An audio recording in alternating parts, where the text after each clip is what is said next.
ప్రభు అయినటువంటి యేసుక్రీస్తు నామములో అందరికీ వందనాలు. ఒక చిన్న సందేశం ద్వారా కొన్ని మాటలను మీతో పంచుకుంటాను. ఒక చిన్న బాలుడు వారి యొక్క తాతతో కలిసి నదిలో చేపలు పట్టుటకు వెళ్తాడు. ఆ బాలుడు కూడా చేపలు పట్టుటకు చాలా ప్రయత్నం చేస్తాడు. అయితే ఒక చేప దొరుకుతుంది. ఆ బాలుడు ఆ చేపను తినాలని చాలా ఆశ ఉంటుంది. అయితే ఇంటికి దానిని తీసుకుని వెళ్ళి చాలా శుభ్రం చేస్తాడు. ఎన్ని విధాలుగా శుభ్రం చేసినా కానీ దానిలో ఉన్నటువంటి చెడు వాసన పోనే పోదు. అయితే చివరికి నిప్పుల దగ్గరికి వెళ్ళి ఆ చేపను నిప్పుల మీద కాలుస్తాడు. బాగా కాల్చిన తర్వాత దానిలో ఉన్నటువంటి చెడు వాసన అంతా పోతుంది. అయితే శ్రేష్టమైనటువంటి ఆహారంగా ఆ చేప మారుతుంది. సంతోషముతో ఆ చేపను తింటాడు. చూసారా?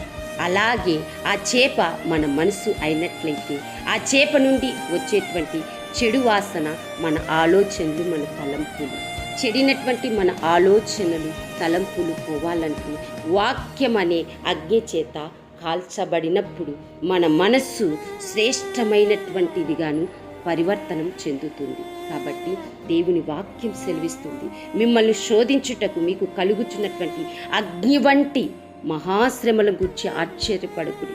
మీకు వస్తున్నటువంటి ఆ చెడు మనస్సు, ఆ చెడు ఆలోచన, తలంపులను గురించి మీరు ఆశ్చర్యపడకండి. కానీ మానవ రీతిగా మనకు కలుగుతున్నటువంటి ఆ చెడు ఆలోచన, తలంపులు పోవాలంటే మనం సువర్ణంగా మార్చబడాలనేది దేవుని యొక్క ఆశయం. మనం సువర్ణంగా మార్చబడాలి అంటే అగ్ని పరీక్ష వలన శుద్ధపరచబడుతుంది. అందుకే యోగు అంటాడు కదా, వాక్యమనే అగ్ని చేత శోధించబడిన తర్వాత నేను సువర్ణము వలె కనపడుదును అంటాడు. వాక్యం అనేటువంటి అగ్ని చేత మనము శోధించబడినప్పుడు, కాల్చబడినప్పుడు, శుద్ధిపరచబడినప్పుడు ఆ చెడు వాసన, చెడు మనస్సు, చెడు ఆలోచనలు మారిపోతాయి.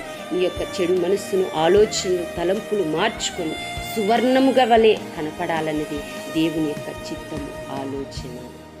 అందరికీ వందనాలు.